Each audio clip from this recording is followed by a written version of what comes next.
जैसा कि अपना टॉपिक चल रहा था निषेचन या फर्टिलाइजेशन, जिसके अंदर अपन ने पराग जायांग अंतरक्रिया यानी कि पोलन पिस्टिल इंटरेक्शन, पराग कणों का अंकुरण यानी उनका जर्मिनेशन, पराग नलिका की वृद्धि और पराग नलिका का बीजांड में कैसे प्रवेश होता है, ये कल की क्लास में देखा था। पराग कणों के अंकुरण में क्या था कि जो वेजिटेटिव सेल थी, काई कोशिका थी, वो इंटाइन के साथ में मिलकर के पोलन ट्यूब का फॉर्मेशन करती है, और जो जनरेटिव सेल थी या जनन कोशिका थी वो क्या करती है, आगे समसूत्र विभाजन द्वारा दो नर युग्मकों का निर्माण करती है। इस प्रकार से ये पोलन ट्यूब और ये अपने दो नर युग्मक और ये इनका पूरा का पूरा कोशिका द्रव है जो शीर्ष में आ जाता है। आगे पराग नलिका वृद्धि करती है किस ओर, बीजांड की ओर। बीजांड में इनका प्रवेश अपन ने 3 तरीकों से बताया था। सबसे पहला चैलेजोगैमी यानी कि निभाग द्वार से प्रवेश, दूसरा बताया था अध्यावरणीय प्रवेश इंटेग्यूमेंट से प्रवेश, जिसको अपन ने मीजोगैमी बोला था, और मोस्ट अपना था लास्ट बीजांड द्वारीय प्रवेश यानी कि जिसको अपन ने माइक्रोपाइलर या पोरोगैमी के नाम से जाना था। और मेनली जो अपनी पोलन ट्यूब है वो इसी द्वार से एंटर करती है, किसमें, ओव्यूल के अंदर। ओव्यूल में इस द्वार से, इस गेट से एंटर करने के बाद में अपने पास में एक स्ट्रक्चर रहती है जिसको भ्रूणकोश बोला जाता है। इस भ्रूणकोश में कैसे पोलन ट्यूब एंटर करेगी, तो देखना ये अपने ओव्यूल की वॉल, ये एग सेल, ये सिनर्जिड सेल और ये सिनर्जिड सेल। इन सिनर्जिड सेल के माइक्रोपाइलर पार्ट की ओर कुछ धागेनुमा संरचनाएं पाई जाती हैं। इन धागेनुमा संरचनाओं को फिलीफॉर्म एपरेटस या तंतु रूप उपकरण कहते हैं। तंतु रूप उपकरण या फिलीफॉर्म एपरेटस कहते हैं। ये फिलीफॉर्म एपरेटस क्या करते हैं, पोलन ट्यूब को इस एम्ब्रियो सेक में या कह सकते हैं कि सिनर्जिड सेल में प्रवेश को निर्देशित करते हैं। ये अपनी पोलन ट्यूब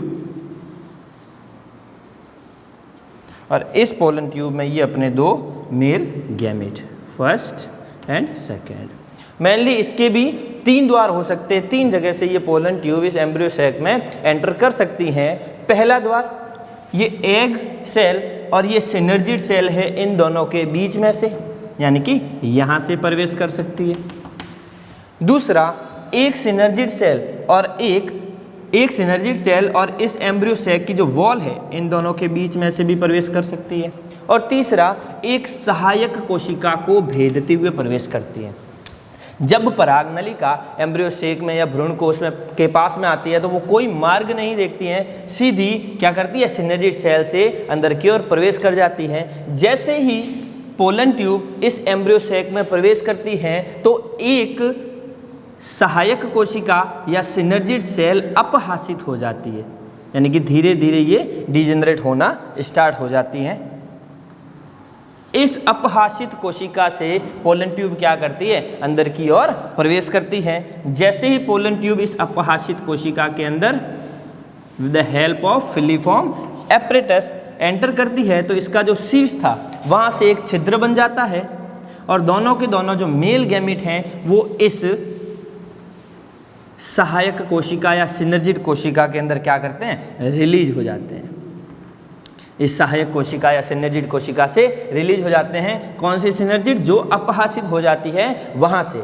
अब एक नर युग्मक यानी कि एक मेल गैमेट पास की एग सेल से फ्यूज हो जाएगा, और दूसरा जो मेल गैमेट अपने पास में बीच में जो 2n पोलर न्यूक्लियाई थे वहाँ पे जा कर के मिल जाता है। यानी कि अपन ऐसे कह सकते हैं, ये अपनी वॉल एम्ब्रियो सैक की, ये एग सेल, ये सिनर्जिड और ये अपहासित सिनर्जिड सेल। यहाँ पर 2 मेल गैमेट आए, एक मेल गैमेट तो कहाँ गया, इस एग के साथ में मिल गया, और दूसरा जो मेल गैमेट था वो यहाँ आता है इस 2n जो पोलर न्यूक्लियाई था यहाँ पर। यानी कि युग्मक संलयन की प्रोसीजर भ्रूण कोश में प्रवेश करने के बाद में एक मेल गैमेट एन नर युग्मक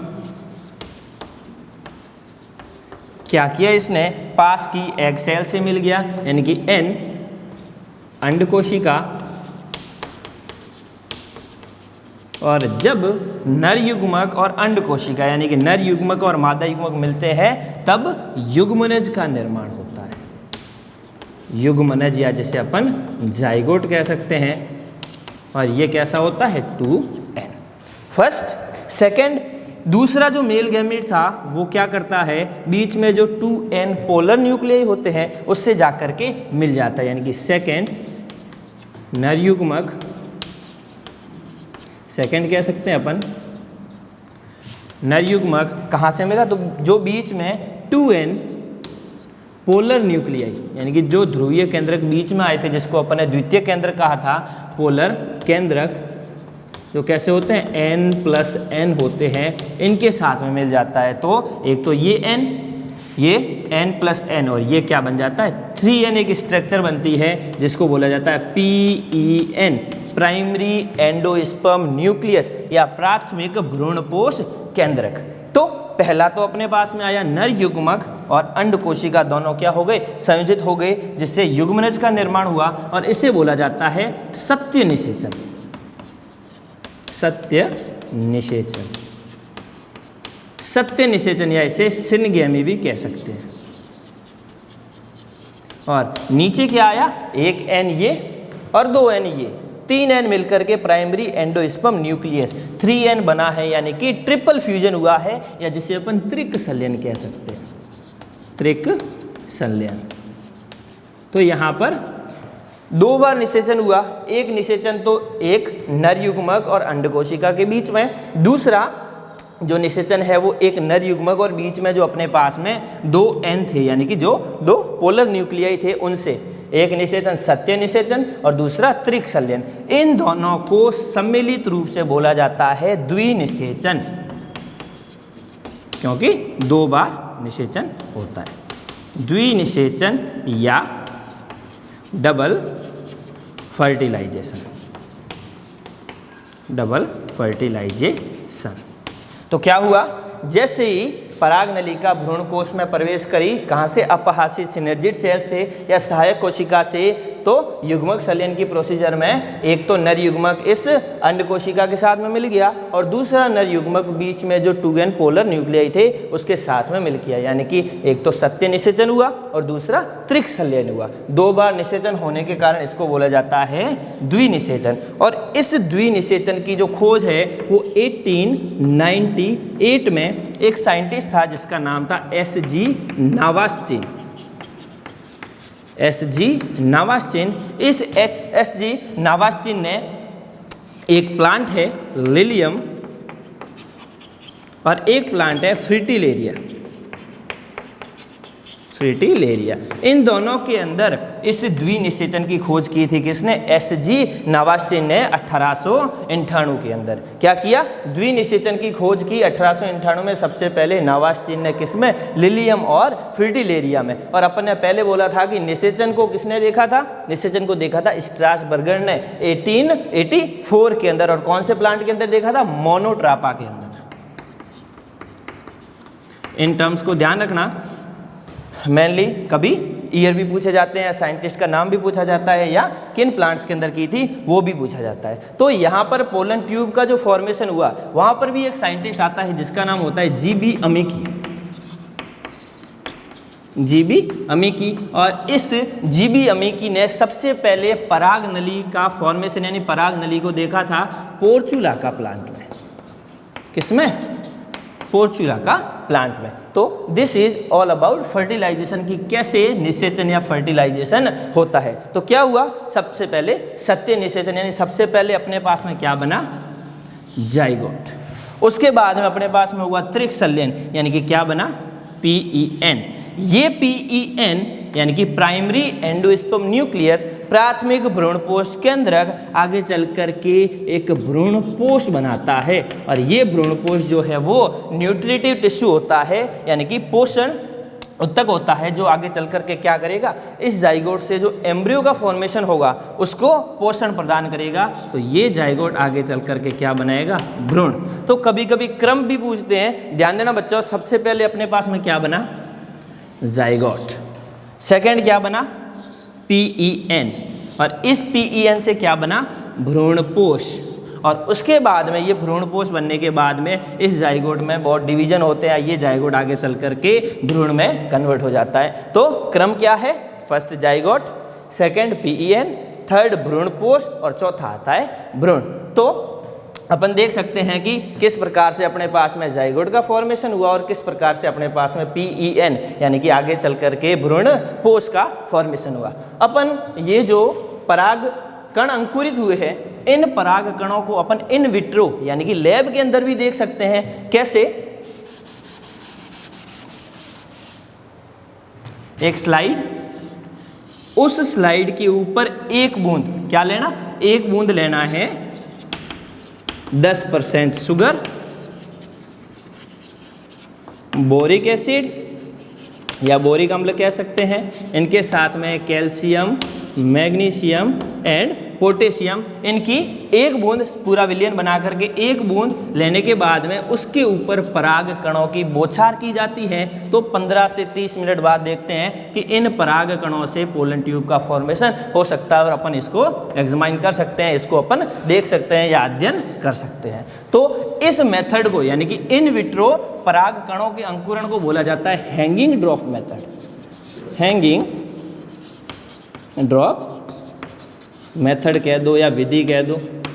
क्या किया, एक बूंद 10% sugar, boric acid, calcium, magnesium और पोटेशियम का एक विलयन बना दिया और उसके ऊपर पराग कणों की बौछार की, जिससे इन पराग कणों से अपन को क्या, पराग कणों से पोलन ट्यूब का फॉर्मेशन है उसका अंकुरण होता हुआ दिखाई दे सकता है। तो अब अपने पास में एक चीज आती है भ्रूणपोष और दूसरी चीज आती है भ्रूण। तो पहले किसका फॉर्मेशन होता है, भ्रूणपोष का या भ्रूण का, पहले फॉर्मेशन होता है भ्रूणपोष का। तो इसके बाद में अपन देखते हैं कि भ्रूणपोष का फॉर्मेशन कैसे होता है। ये जो पोलन ट्यूब है वो सबसे लंबी पाई जाती है जिया मेज के अंदर और उसकी लंबाई होती है 450 मिलीमीटर। किसमें, जिया मेज के अंदर। और सबसे पहले इस पोलन ट्यूब को किसने देखा था, जीबी अमिकी ने। कौन से प्लांट में, पोर्चुला का, जिसको अपन कुल्फा भी कहते हैं। तो अब अपने पास में आता है भ्रूणपोष। भ्रूणपोष है जिसको अपन कहते हैं एंडोस्पर्म। अब ये भ्रूणपोष या एंडोस्पर्म है क्या, देखते हैं। सबसे पहली मेन चीज इसके बारे में ये क्या है, न्यूट्रिटिव टिश्यू है।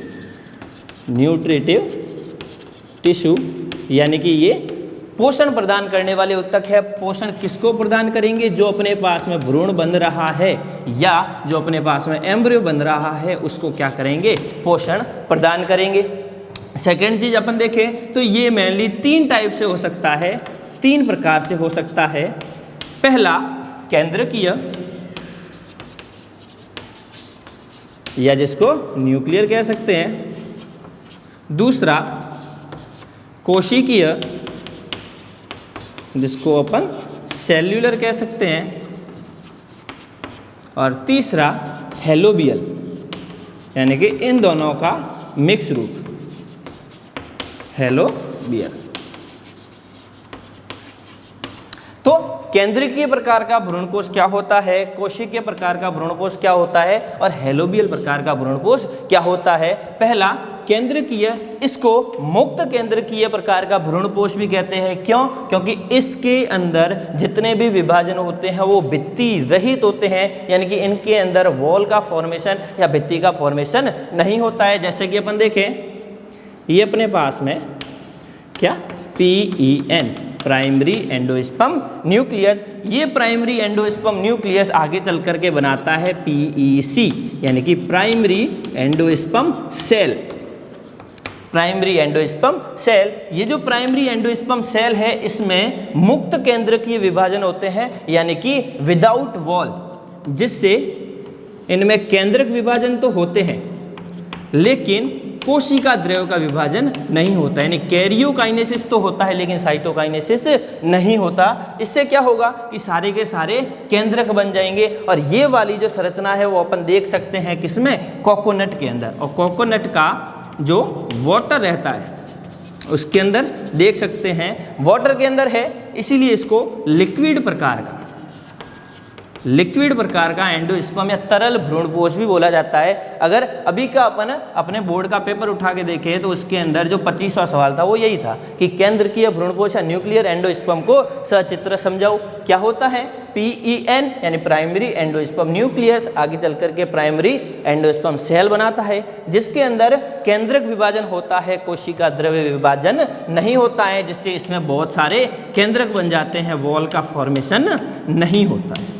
इसमें एग्जाम्पल अपन ने देखा, कोकोनट भी देख सकते हैं, इसके अंदर कॉटन भी है, मेज भी है, सनफ्लावर भी है यानी सूरजमुखी कह सकते हैं अपन।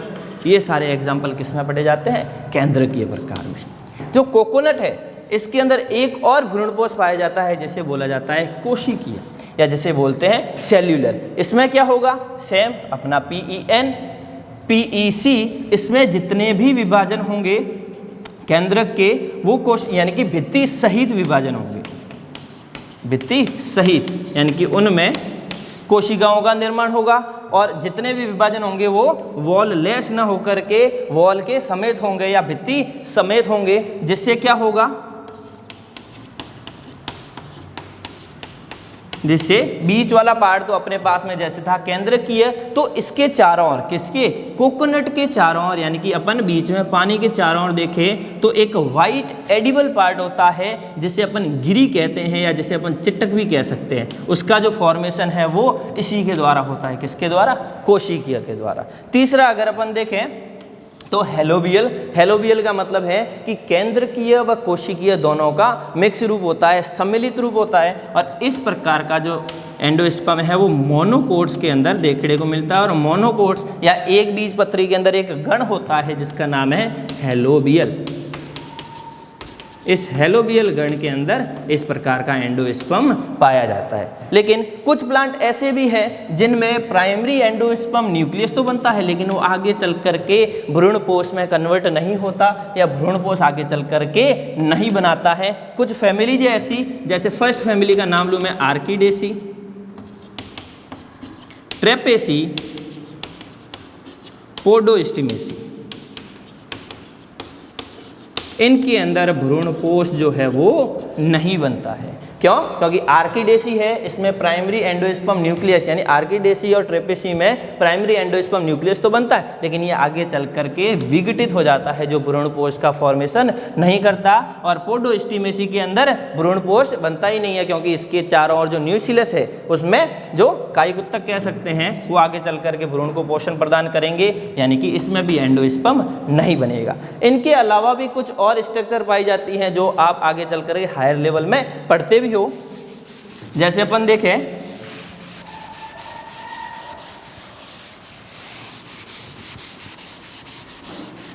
दो टर्म आती है इन एंडोस्पर्म से रिलेट, एक आती है जीनिया और एक आती है मेटाजीनिया।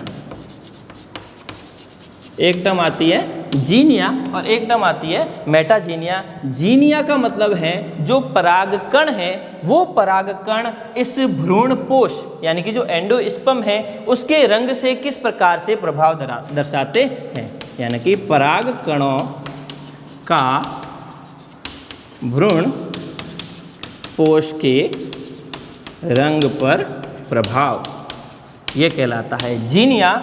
और मेटाजीनिया को देखूं तो परागकण जो है वो भ्रूणकोश के रंग के आधार पर नहीं, भ्रूणकोश के चारों ओर जो कायिक उत्तक पाए जाते हैं उनके आधार पर, यानी कि परागकणों का भ्रूणकोश के चारों ओर या बाहर कह सकते हैं जो कायिक उत्तक है उन कायिक उत्तकों के रंग पर प्रभाव। ये जो दो टर्म है मेनली पूछी भी जाती हैं कि जीनिया और मेटाजीनिया, कि भ्रूणपोष का जो रंग है और भ्रूणपोष के चारों ओर जो कायिक ऊतकों का रंग है उसके ऊपर प्रभाव के आधार पर दो टर्म दी जाती हैं, एक तो जीनिया और दूसरा मेटाजीनिया। कभी कभार पूछते भी हैं कि डबल एंडोस्पर्म ये किस में पाया जाता है, तो जैसा कि अभी अपन ने देखा अपना कोकोनट जो मोनोकोट प्लांट है, इन कोकोनट के अंदर डबल प्रकार का, डबल कौन सा, केंद्रकीय भी होता है और कोशिकीय भी होता है, और केंद्रकीय को अपन ने बोला था लिक्विड एंडोस्पर्म, लिक्विड एंडोस्पर्म या जिसको तरल भ्रूणपोष कहते हैं, और दूसरा अपने पास में कोशिकीय, कोशिकीय भ्रूणपोष या सेल्यूलर, जो क्या करता है अपने चिटक का फॉर्मेशन करता है, अपने खाने वाले जो कोकोनट का पार्ट है उसका फॉर्मेशन करता है, जिसको गिरी कहते हैं। तो ये कुछ टर्म्स जो पहले जीनिया, मेटाजीनिया, डबल एंडोस्पर्म, एक और है जिसको रूमिनेट कहा जाता है, रूमिनेट भ्रूणपोष,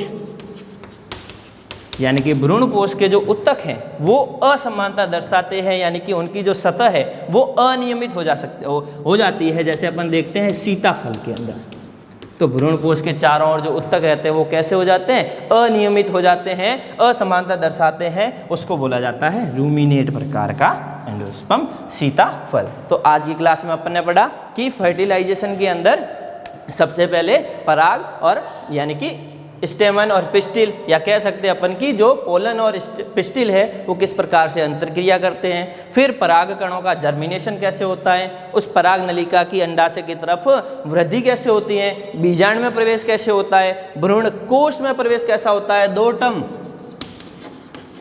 स्पेशली हिंदी मीडियम वाले बच्चों के लिए कि एक तो भ्रूण कोश और एक भ्रूणपोष, दोनों में फर्क है, दोनों को एक चीज मत समझना, एक है भ्रूणकोश जिसको एम्ब्रियो सैक कहते हैं, एम्ब्रियो सैक कहते हैं, जो कहाँ होता है, ओव्यूल के अंदर होता है। ये वाली स्ट्रक्चर ऊपर की ओर एंटीपोडल सेल, नीचे की ओर सिनर्जिड और एक एग सेल और बीच में टू पोलर न्यूक्लियाई, ये तो कहलाएगा क्या, भ्रूणकोश या एम्ब्रियो सैक। और भ्रूणपोष या एंडोस्पर्म कब होगा, एंडोस्पर्म जब पोलन ट्यूब आएगी और ये अंदर जाकर के जब एक दूसरा जो मेल गैमेट है वो इन दोनों से मिलेगा, तब बनेगी एक 3N स्ट्रक्चर जो PEN कहलाती है, और वो PEN आगे चल करके क्या बनाती है, भ्रूणपोष बनाती है। इन दोनों टर्म्स के अंदर कंफ्यूज मत होना।